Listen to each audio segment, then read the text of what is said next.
जो हमारे chief justice साहब ने जो मौक़िफ़ पेश किया है, जो बिल पास किया है,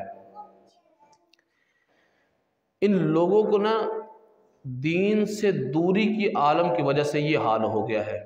इनको पता ही नहीं है कि हम बस कुर्सी का मामला नहीं होता कि मैं कुर्सी पे बैठ गया तो पता नहीं मैं कौन सा ओहदे पे बैठ गया। चीफ जस्टिस साहब ने कह दिया कि ये जो कादियानी हैं, मरज़ई हैं, ये अपने दीन की तबलीग कर सकते हैं, ये भी लोगों को अपना दीन बता सकते हैं। हालांकि इन पे पाबंदी लगाई गई है। आईने पाकिस्तान के तहत 1973 में इन पे पाबंदी थी कि ये अपने दीन को इस्लाम नहीं कह सकते, ये अपनी इबादतगाह को मस्जिद नहीं कह सकते, ये अपने मजहब की जो है ये तबलीग नहीं कर सकते। लेकिन हमारे चीफ जस्टिस साहब कहते हैं ये कर लें, इनको भी हक है। और भी तो अक़लियत है ना, हमारे पाकिस्तान में और भी अक़लियत रहते हैं, ईसाई भी रहते हैं, हिंदू भी रहते हैं, सिख भी रहते हैं। लेकिन मैंने कहा सुनो यार, वो ईसाई जो है वो खुल्लम खुल्ला उसने ऐलान किया है कि मैं ईसाई हूँ, मैं मुसलमान नहीं हूँ, वो खुल्लम खुल्ला काफिर है। हिंदू भी है तो उसने बता दिया कि मैं हिंदू हूँ। सिख ने कहा मैं सिख हूँ। लेकिन ये तो ऐसे जालिम किस्म के काफिर है ना, ये लेबल मुसलमानों का लगाते हैं और अंदर से ये कुछ और है। हालांकि इनको मुसलमानों का नाम देना भी नहीं, लोग इनको कहते हैं अहमदी अहमदी। हमारे उलमाए कराम फरमाते हैं इनको अहमदी भी ना कहो, क्योंकि अहमद हमारे नबी का नाम है। अहमद जो है ये हमारे नबी का नाम है।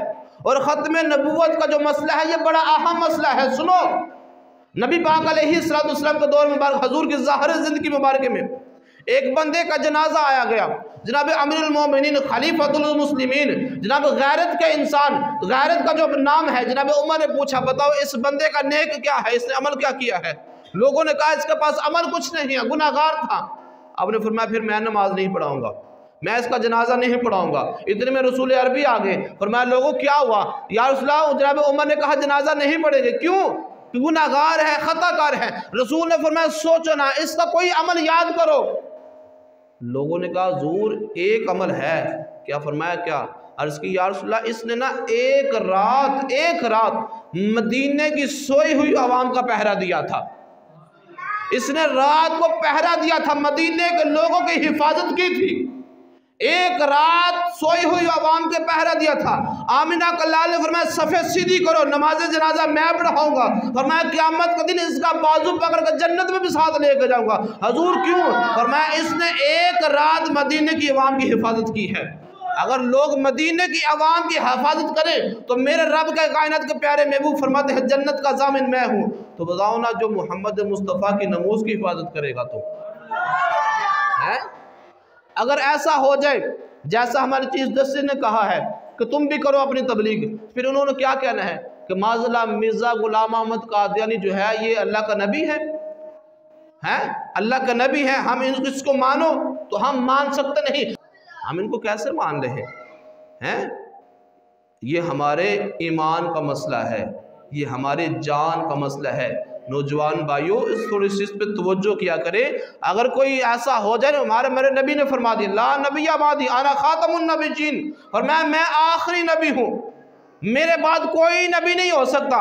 इसके बाद इमाम अहमद रजा फाज़िल बरेलवी का फतवा है।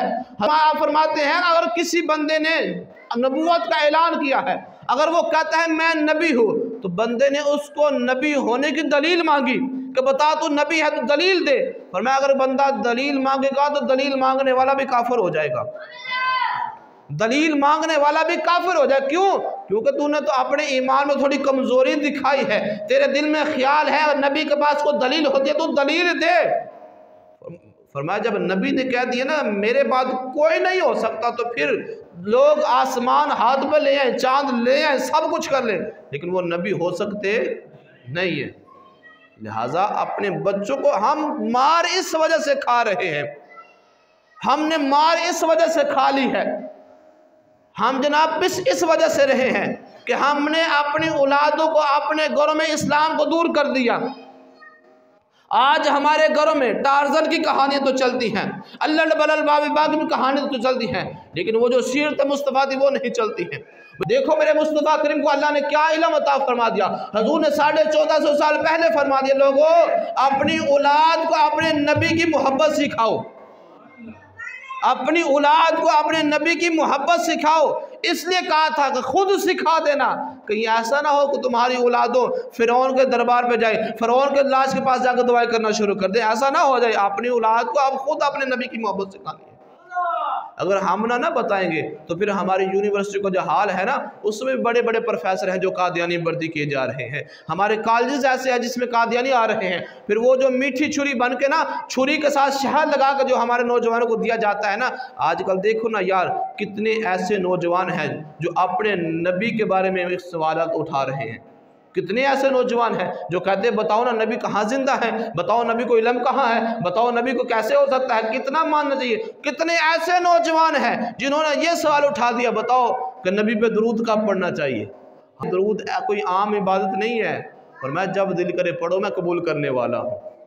दुआ है रब कायनात के पाक बुलंद बारगाह से हमें अपने नबी की सीरत को अपनाने की और अपने नबी का सच्चा और सुच्चा गुलाम बनने की तौफीक अता फरमाए।